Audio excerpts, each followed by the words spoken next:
Saya sebut kedunguan.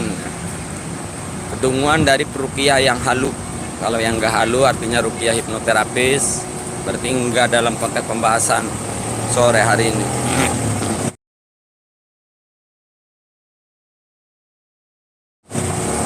Karena kalau ruqyah sambil hipnoterapis jelas insya Allah tidak halu ya. Jadi konteks pembahasan yang saya sebut dungu dalam satu hal atau dua hal ini adalah ruqyah yang selalu menisbatkan janjin jun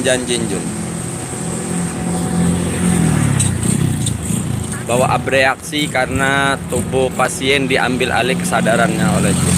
Saya katakan dungu tidak hanya tidak sesuai, tidak hanya ghairul muwafaqah lil waqi', tapi saya katakan dungu. Kenapa saya bisa berkata demikian? Seberani itu kawan-kawan. Dari mulut mereka banyak keluar fatwa bahwa memediumisasi haram. Padahal di kitab Akamil Marjan fi jawazi su'alil jinni alama sabako au kama kola au kama kutiba fihi ya, bahwa bertanya kepada jin tentang masa yang sudah lalu itu diperbolehkan di dalam kitab Akamil Marjan fi ahkamil jan. Lalu kemudian mediumisasi, aktor mediumisasi dianggap haram, padahal mereka sama-sama dungunya bahwa di tubuh mediator ada jin. Lalu kemudian dungu kedua, saya katakan dungu. Kenapa dikatakan dungu awal? Saya selesaiin dulu. Karena dia fatwa haram memediumisasi, haram kan. Tapi hanya karena itu bukan perbuatan mereka. Mestinya mereka nggak ngeharamin segitu lancangnya gitu ya, main mengharamkan.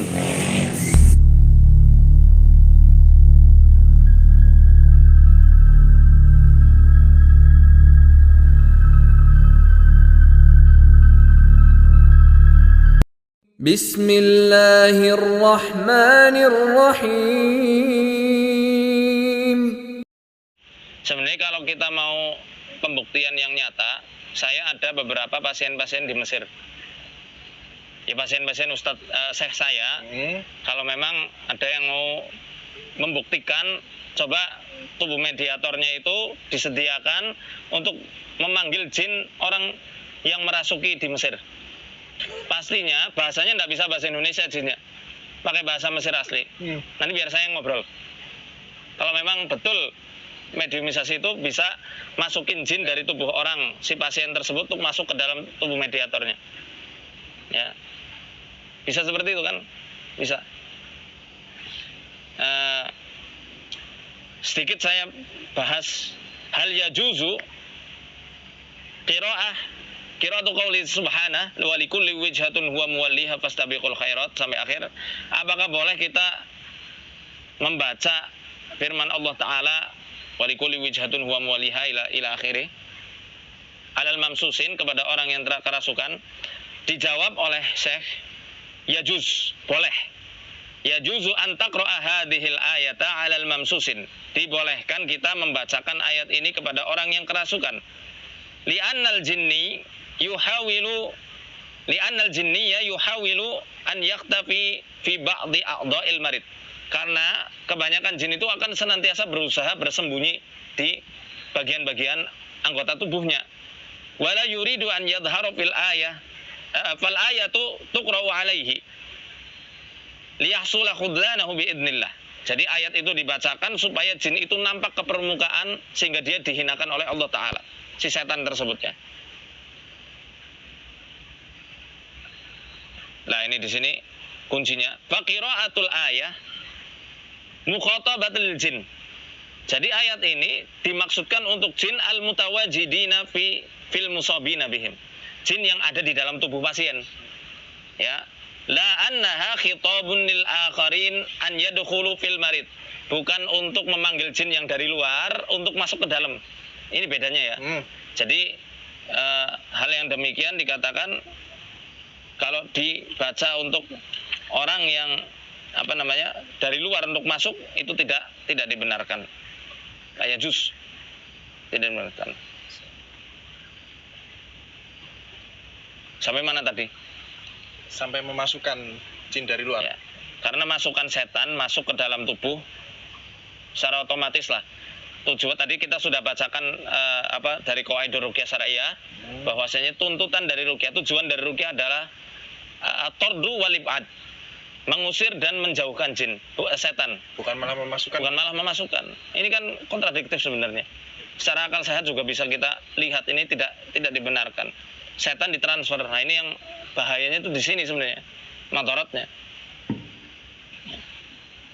Jadi ada beberapa hal yang saya catat juga. Pertama, bagi pasien ya, untuk teknik-teknik mediumisasi, cara ini kadang justru menjadi pembenaran terhadap prasangka si pasien. Ya, prasangka buruk dalam hatinya. Ya, padahal yang namanya prasangka kan Nggak boleh. belum tentu benernya. Bukan bener kan, ternyata si Fulan yang nyihir tuh karena jinnya ngomong lewat mediator. Karena pasiennya nggak bisa kerasukan.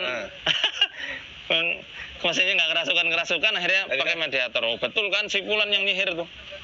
Bagi Rocky kadang cara ini menjadi penentu juga dalam mendiagnosa keberadaan jin di dalam tubuh pasien-pasiennya. Ya. Padahal bisa saja jin yang merasuki mediator sejatinya adalah jin bawaan dari mediator tersebut. Makanya saya alhilah pernah ngecek itu mediator salah satu Rocky internasional yang ternyata diklaim itu jin dari mana-mana, ternyata itu adalah jin bawaan dari si mediator itu sendiri. Jadi belum tuntas keluarnya. Masuk akal. Jadi bagi mediator ya, bagi bahaya dari segi mediator sendiri tadi 3 ya, dari pasien bisa jadi pembenaran prasangkanya.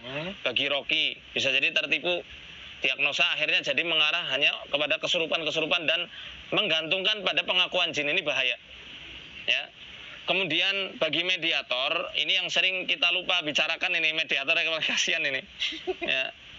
Pertama, jin itu kalau masuk ke dalam tubuh manusia, dia akan selalu meninggalkan jejak di dalam tubuh. Ya. Jejak di dalam tubuh yang pernah dia tempati. Nah, jejak ini kan bisa dikenali sama bangsa jin yang lainnya. Ya.